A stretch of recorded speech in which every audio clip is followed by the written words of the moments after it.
প্রত্যেকেরই একটু না একটু হলেও রাগ আছে, কারো হয়তো বা বেশি রাগ, কারো একটু কম রাগ।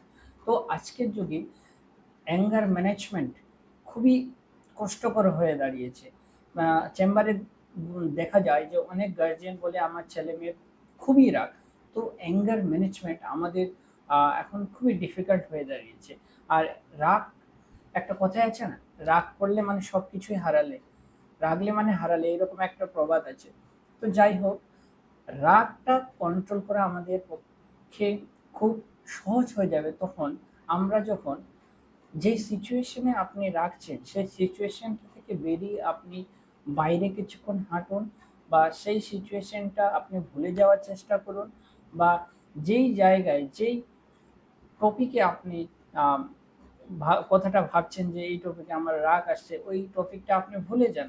এবং আপনি যদি ইসলাম মানেন, ইসলামে বলা হয়েছে, আমি যতটুকু জানি, আহ, আপনি যদি দাঁড়িয়ে থাকেন আপনি বসে যান, এবং বসে থেকেও যদি রাগ না কমে আপনি শুয়ে যান, এবং শুয়ে থেকেও যদি আপনার রাগ না কমে তাহলে আপনি নামাজ আদায় করেন, আপনার রাগ কমে যাবে। তো আমি বলবো রাগটা কমান, কারণ রাগ আমাদের স্বাস্থ্যের পক্ষে অনেক ক্ষতিকর।